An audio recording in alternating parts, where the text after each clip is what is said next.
after college, I was like, I need to find a job. Now I'm in real life. And it took me like 5 months, and finally settled with a job for sales in property management. Just family friend knew somebody, so I started doing that out in Farmington Hills. Did great, but I knew that I'm not going to do this for the rest of my life. And so that program that I wanted to do, I applied for it, and I didn't get it. I didn't even get an interview. And one of my colleagues, she became like one of my best friends. Her name's Anne, and she never married, never had kids. She's from New York. She came here to like open the first Neiman Marcus or something, and then like she knew that I really wanted to go. She's like, you need to get out of here. This isn't for you. You're meant to be in Europe. I was like, I know. And then there was like a week left to apply again. She's like, why aren't you doing it? You have to do it. I was like, okay. So I did it, and I got an interview, and went out to Chicago for my interview. I was so nervous because it was like, when you set your heart on something. And I got it, and then, interviewed. So what it is, it's a year-long program. It's a work study. It's called Mountbatten Institute. And first of all, you take classes for your postgraduate international business, and then they place you with the company in like either international business, marketing, any of that, and just depend on your resume. So they placed me in marketing, and like when I first got out there, and I was just terrified. I knew I wanted to stay, like after that program was over, and luckily, so I have Polish citizenship because I was born in Poland.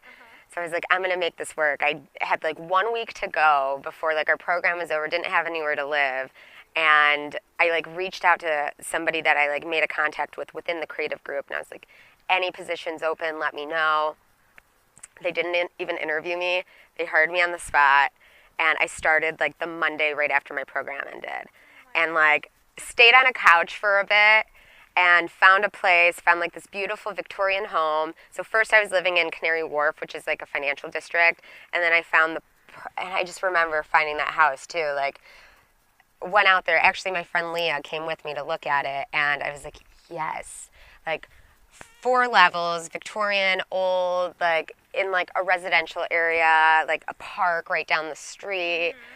And I just felt it, and like the landlord was like, okay, we have more people coming in to to see the place, so we'll call you by the end of the day. And all day I was just like waiting. And when I got that call, I was like, this is meant to be, and then I started working in our creative agency as a project manager, and I was like, holy shit, everything that I've done, like all my degrees are this role. Like this is what I'm meant to do. And life worked out, and it was tough at first because all of my friends that I had made that first year left. They had to go back. They didn't have visas to stay. But, I was forced to just, find my own and find my ground and like find things that I love doing. And I've always done yoga since college, and really out there it became like, my family's very religious. They're Roman Catholic. Like, forced me to go to church every Sunday. I hated it, this and that. Like, told my mom when I was, like, in college, I don't believe in God, this and that. But yoga, for me, it's become my religion. Me too. That's really weird to say, but I feel like people that do it can comprehend it. It's not almost a religion, it's a practice. Yeah. I go there, and you become one. You don't think about anything. Nobody's judging you. You're almost like one family, right? And you just really get in touch with yourself and just be. And, some of my friends are like, yoga, that's stupid. I can't do that. Slow, Yeah. Breathing, like meditating. I love it. I know. As you get older, you're like, you know what? That is who I am. Yes. And I'm not trying to be weird, or I'm not trying to be different. It's just that's who I am. And not everyone's going to understand that. Right. But so yoga, I just feel like lets you be that and embrace that. So when you say you find yourself while you're away, what does that mean to you? I feel like I've always... Is it about the job, or it's not about the job? You know what? I feel like I've always known myself, so I've always known that I am a bit strange and a bit deep and a bit corny, but then, like, I'd get made fun of, like, oh, Justyna, you're just, I'm like, actually, so basically, okay, the album that really did it for me, Mumford and Sons. Do you listen to them? Oh, yeah. So the song "Awake My Okay. Soul," Yes. is that what it's called? "Awake Your Soul, My Soul." Uh-huh. But so my friend Leah, my roommate out there, she introduced me to them, and when I went to their concert, I was just like, holy, there's more people like this that sing like what they believe in and like their lyrics. And I think so about like finding myself, it was more just like realizing that yes, this is who I've always been, but I've always been a pleaser, kind of like following the crowd, like, hey, this is what I should do, so let's do it, let's go live it. Yes. But in actuality, like living slowly and appreciating things, that's okay. Like, so you asked me what I'm passionate about. Traveling, so like being out in Europe, and every single different country, different city has so much character about it. And what I love about Europe is that, it's such a mix of people from all over the world, and people are kind. And not everybody sees that. I feel like people are like scared to go out there. They're like, go backpacking, like that's dangerous or this. Actually not. People, People are so helpful and so friendly, and like, it's probably normal that they see that more often. yeah. You don't see that here. And like the hospitality, like someone that you would just meet, they'd be like, come into my house, let me cook like a dinner for you of how we do it here, let me show you around, let me introduce you to my friends. And and those friends that I've made out there, now we're all over the world, and we can go months or a year without talking, but when we speak again, it's like you've never like ended, right? So I don't know, I love this. That's why I was so just honored that you'd asked me to do this. That's amazing.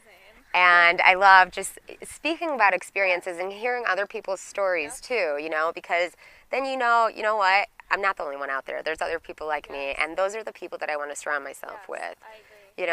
So it's really, and then too, it's about weaving those negative people out of your life. I feel like I've always like had certain friends, and I'm like, oh, I need to be friends with them because we've always been friends or this or that. But if they don't bring joy into my life, or they don't appreciate me for who I am, who I've become, too, what's the point? It's just a waste of time. Yeah. But like, how do you still have that inside you? To go travel? Yeah, like how. Oh my how gosh, did you yes. get yourself to come back home? So when I like stayed out there, like after that year, I was like, okay, I'm out here for at least 3 years. Like I need to make it, and I loved it. I built a life. My friends became my family, but it was tough because I am so family oriented, and like my family is so close knit. It was great out there because half of my family is still in Poland, so I had the opportunity to go out there and see them and like go to some of their weddings. And I spent. It wasn't this Christmas, so last Christmas I spent out there. And my dad, so he has 12 brothers and sisters, and like 11 of them still live out there in like the same little village. And it's like going out there for Christmas, like nobody gave gifts. All they did was all come together at my grandpa's place, bring their musical instruments, like sing around the table, and just like be with each other and appreciate that and celebrate that holiday, and it was the best Christmas I've ever had in my life. About the gifts, but being with sharing your love. Yeah. That's your gift. So cool. that was amazing. And yeah, so basically, so it was hard for me, to be away from my family. And, especially because my sister, Agata, she got engaged while I was out there, came home for the wedding, of course, and her bachelorette party and this and that. But, it was hard to not be here and like help her with the everyday stuff of going to help her pick out her dress, going to help pick out flowers and this and that. So I just decided, okay, Michigan it is. And then like a week later, my sister called me and she was pregnant. So I was like, okay, Now you gotta move. I'm going to move home because I'm not going to miss that. Yeah. So I, let my team know, and in a month I came home. And so I knew it was right because I know I want to settle back here. And it was a bit hard for me when I came home. So I moved home in July, and it took me about 5 months to find a job, the right job. Because like after a week that I was home, I got offered a job at the same company that I used to work for, the property management company. But I was like, but in events. So I was like, maybe, but it just didn't feel right. I was like, no, I'm going to take my time. And then I had other things kind of come up, but I was like, nothing that really like pulled me. And then I interviewed with Quicken Loans, and like at first I was like, I don't want to work at Quicken Loans. Like everybody works at Quicken Loans, but I found what I loved about my job there was in-house agency, right? So I found that at Quicken, like their marketing team and in-house agency, and it was a project manager role, and I was like, oh my gosh, yes. It was just instant. It was just that connection. We were joking, laughing. I could be myself, and I was like, this is it. I want this so bad, and it happened. And now I've been there since December.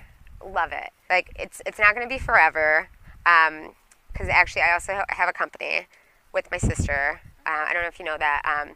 So while I was in London, my sister, because my sister does events professionally, and so she started a Chivari chair rental company, with eventually thinking, okay, well, we'll turn this into an actual event planning company. And I helped her a lot while I was in London, but, I could only do so much. And then when I moved home, she's like, all right, we need to partner together and do this, because it's both of our passions. We'd love to be able to just have our own business one day. And then we now are Take a Seat events. So we're event planning and design, like custom bespoke events, like do-it-yourself type of stuff. And we had 2 like styled shoots, so like inspirational shoots. We did a summer one as soon as I moved home. So it was out in Pinckney, and we had 2 of her friends be the models for it. I'll have to show you pictures of it, but it was awesome. And everything, so we got like vendors to work with, a photographer, a bakery, a florist, paper goods. So we basically like what a wedding would look like, right? And it was kind of an editorial shoot. And then we got that published in Style Me Pretty. Slowly but surely, like 2-3 year plan. Hopefully, I can leave my work and just do that. I'm the type of person that, like, I feel like people that are successful never give up. There's going to be struggles. Things are going to take time. The end result might not be what I originally envisioned, but organically it's going to come together. And I know it's going to happen. So seriously, there's so many things that I would do if money wasn't an issue. But then again, I'm still living and I'm still happy. Yeah. So how do you maintain that?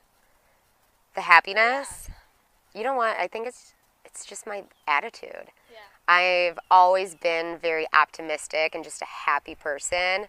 And like even if and you know what? I get into depression, like especially seasonal depression. So like winter was tough. And there was days, especially going to that 9-to-5 job every day, having an hour commute to work. It's dark out. It's snowy. Sometimes it would take 3 hours because of the snow. But when I feel those lows, I let myself feel those lows.